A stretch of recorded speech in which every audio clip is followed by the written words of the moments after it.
Bine ne-am regăsit, dragi prieteni! Astăzi discutăm despre mai multe subiecte foarte importante. Vom prezenta și pierderile rusești, între care 4 elicoptere. Nu știm încă dacă un avion Suhoi 27, Su-27 a fost sau nu doborât de către ucraineni.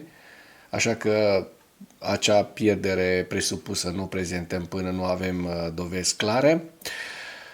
Principalele subiecte ale analizei noastre de astăzi sunt: Starmer spune că s-a confruntat cu presiuni din partea Statelor Unite ale Americii pentru a-l critica pe Zelensky după ciocnirea acestuia în biroul oval cu J.D. Vance și cu Donald Trump. O știre foarte, foarte interesantă. Forțele aeriene ale forțelor armate ucrainene au distrus o companie a unei brigăzi de pușcași motorizați, a unei brigăzi de infanterie motorizate rusești în regiunea ocupată Herson. Forțele de apărare ucrainene, așa cum vă spuneam, au distrus 4 elicoptere în spatele liniilor inamice, spune serviciul ucrainean SSO. În Arabia Saudită s-a încheiat întâlnirea dintre echipele Ucrainei și ale Statelor Unite pentru negocieri. Discutăm de asemenea despre pierderile rusești în Ucraina în ultimele 24 de ore și, așa cum știți, la final vă prezentăm știrile fronturilor, hărțile și ultimele evoluții ale fronturilor. Keir Starmer, premierul britanic, spune că s-a confruntat cu presiuni din partea Statelor Unite ale Americii pentru a-l critica pe Volodymyr Zelensky după ciocnirea dintre acesta și oficialii americani în birou oval. Rușinos, nu? Premierul britanic Keir Starmer a declarat că s-a confruntat cu presiuni din partea Washingtonului pentru a-l critica pe Zelensky după ce o confruntare în biroul oval de luna trecută l-a determinat pe președintele ucrainean să părăsească Casa Albă de vreme. Mă rog, nu din voința lui Zelensky a plecat așa de vreme. Zelensky pur și simplu a fost dat afară de la Casa Albă, așa cum știm. Într-un interviu pentru The New York Times, publicat pe 23 martie, Starmer a spus că Regatul Unit acționează ca o punte între Ucraina și SUA și că acțiunile președintelui Donald Trump, precum reproșul către Zelensky, au provocat un anumit grad de dezorientare. El a adăugat că cel mai bun răspuns este să nu fii provocat. În ziua în care întâlnirea din biroul oval dintre președintele Trump și Zelensky nu a mers deosebit de bine, am fost sub presiune să ne pronunțăm foarte critic, cu, știți, adjective înflorite pentru a descrie ce simțeau alții, a spus Starmer pentru The New York Times. Starmer a chemat, în schimb, ambele părți să încerce să le readucă pe aceeași pagină. El a adăugat că are o relație bună cu Trump și înțelege ce încearcă el să realizeze. În urma ciocnirii aprinse din biroul oval din 28 februarie, Starmer și-a trimis consilierul pentru securitate națională, Jonathan Powell, la Kiev pentru a-l sfătui pe Zelensky cu privire la cum să repare relațiile cu Trump. Liderul britanic l-a informat ulterior pe Trump despre progresul Kievului, ajutând la stabilirea unui apel între cei doi președinți, care l-a văzut pe Zelensky susținând deschis eforturile de pace ale lui Trump.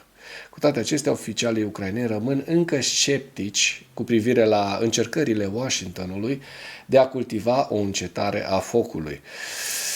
Conflictul dintre Zelensky și Trump din 28 februarie a provocat indignare în Ucraina, în întreaga lume, aș spune eu, care a escaladat doar atunci când Washingtonul a întrerupt temporar ajutorul de informații militare pe data de 5 martie. În același timp, Trump a făcut puțin pentru a face presiune asupra Rusiei, în afară de amenințările cu sancțiuni, care nu s-au întâmplat. Bun, mergem mai departe cu o știre foarte interesantă. Și avem aici știrea potrivit căreia forțele aeriene ucrainene au distrus o companie a unei brigăzi de pușcași, de infanterie motorizată rusească în regiunea ocupată Herson. Pe 21 martie 2025, forțele aeriene ale forțelor armate ucrainene au distrus și lovit o companie combinată de sprijin pentru trecerea brigăzii 205 de infanterie în Dnipri, în regiunea Herson. Și vedem aici despre ce e vorba în această informație. Acest lucru a fost raportat de către statul major al forțelor armate ale Ucrainei. În urma atacului, navele inamice, proprietăți militare și o încăpere plină cu echipament tehnic au fost distruse. Distrugerea celor de mai sus nu permite rușilor să desfășoare operațiuni de luptă împotriva unităților ucrainene în această zonă. Foarte interesant.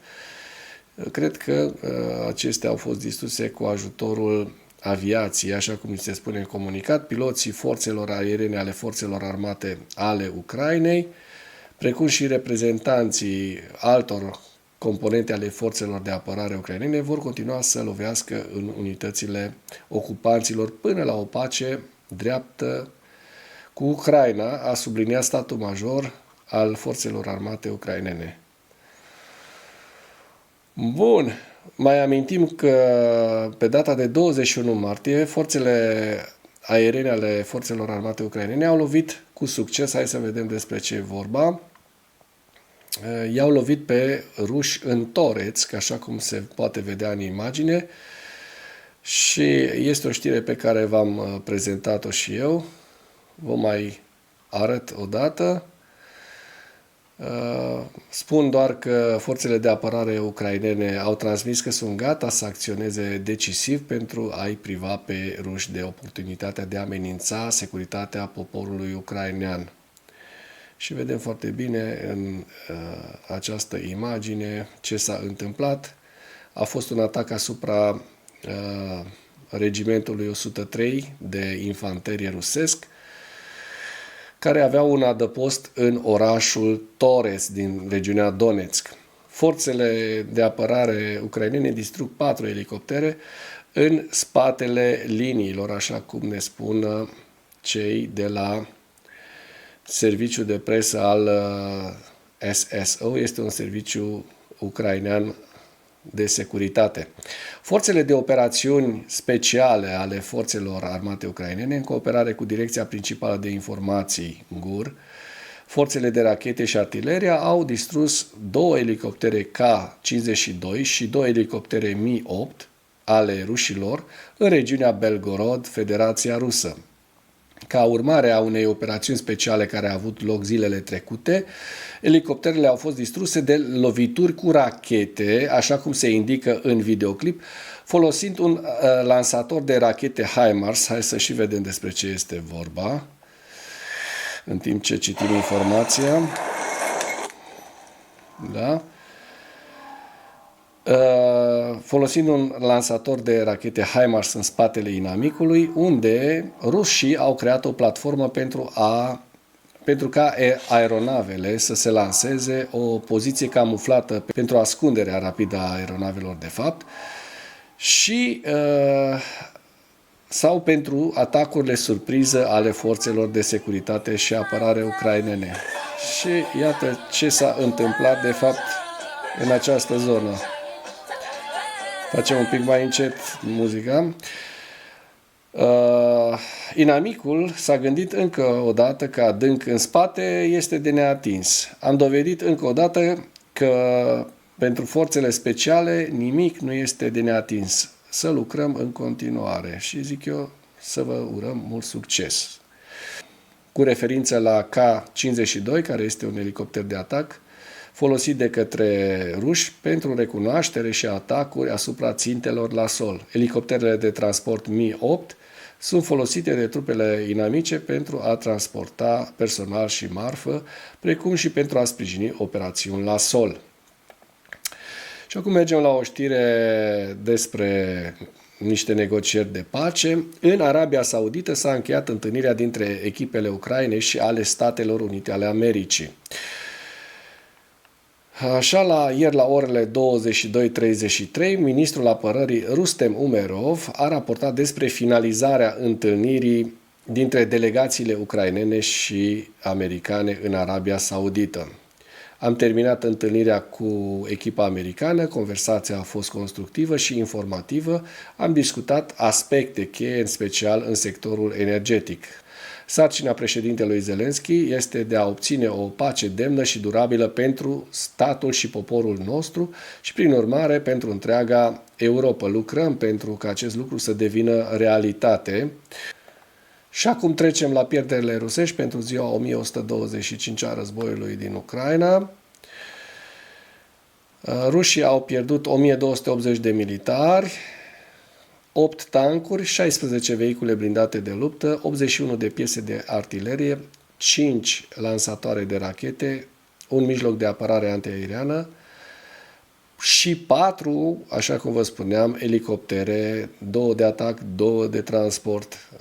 Ucrainenii au mai doborât 146 de drone rusești, așa cum se poate observa, și au mai distrus 116 vehicule rusești. Iar lista cu pierderile rusești o găsiți în integralitate aici.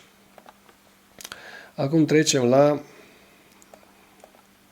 hărți. La hărți, pentru că trebuie să vedem dacă au existat mișcări importante ale fronturilor și, așa cum vedem aici în zona Hersonului, așa să mărim puțin ca să vedem foarte bine, nu au existat avansuri rusești pentru că, bineînțeles, este foarte greu de trecut acest râu.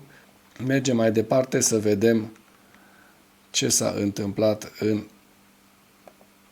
partea de est. Vedem că nu sunt mișcări esențiale și să sperăm că acest lucru se întâmplă și în zona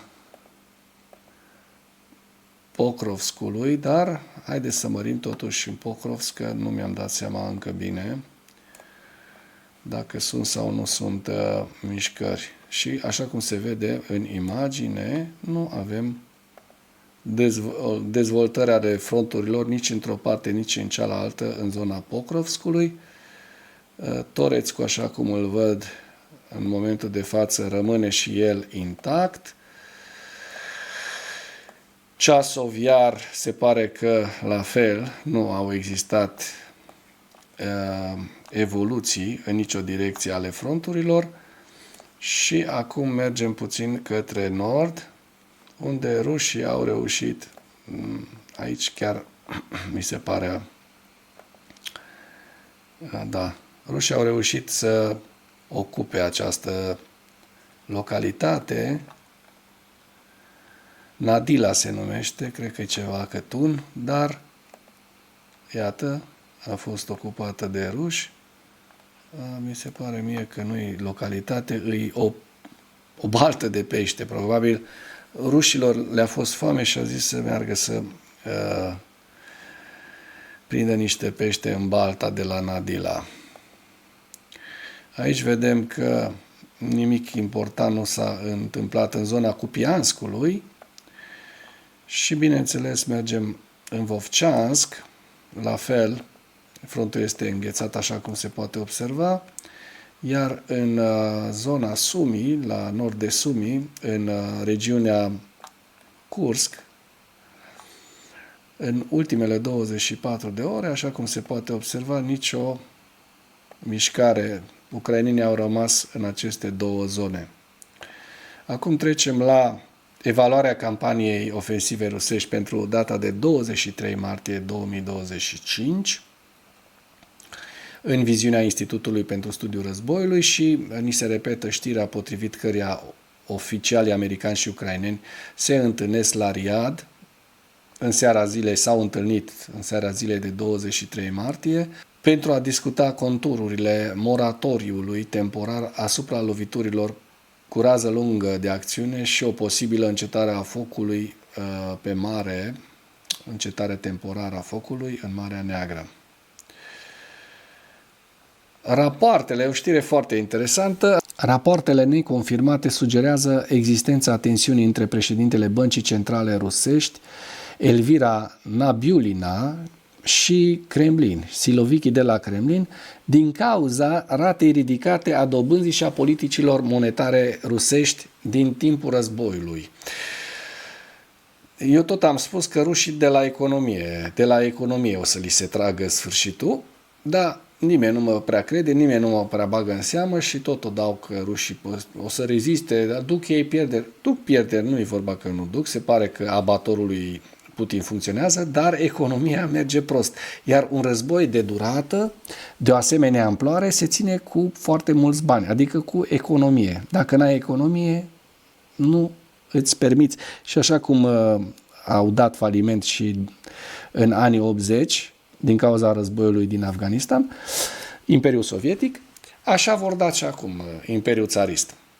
O sursă din interior rusească a susținut pe 23 martie că Camera de conturi a Consiliului Federației Ruse, cel mai înalt organism de audit al Federației Ruse, a inițiat recent un audit al Băncii Centrale Rusești pentru a investiga politica sa monetară din 2022 până în 2024 și impactul ratei dobânzii asupra inflației, cheltuielilor bugetare și investițiilor. Deci vor să o strângă cu șurubul pe Elvira Nabiulina, care este o profesionistă desăvârșită în domeniul bancar, așa cum știm. Și așa, sursa a spus că ancheta este efectiv un atac la adresa Nabiulinei. Sursa din interior a susținut că un grup de lobiști din marile companii rusești caută reducerea ale dobânzii. Asta e foarte tare. Deci lobiștii, adică Siloviki, cine deține toată economia rusească în momentul de față? Oamenii lui Putin, adică Siloviki, ăia care se învârt în jurul Kremlinului, foștii FSB-ști, foștii KGB-ști. Bun, inflația rusă a crescut din cauza invaziei pe scară largă a Ucrainei de către Rusia, iar Banca Centrală Rusă a decis în decembrie 2024 să mențină rata cheie a dobânzii de 21%, cea mai mare rată a dobânzii din Rusia din 2003, ca parte a eforturilor de a reduce ratele în creștere ale inflației. Ce se va întâmpla? Păi vor intra în faliment firmele astea rusești, ale prietenilor lui Putin și să sperăm că ăștia îl vor executa pe Putin. În felul în care vor ei să-l înlocuiască, să-l schimbe, să-l dea afară de la Kremlin, să oprească războiul, vom vedea. Rata dobânzii Băncii Centrale Ruse până în 2025 a rămas relativ conservatoare, în ciuda presiunilor inflaționiste semnificative și în creștere.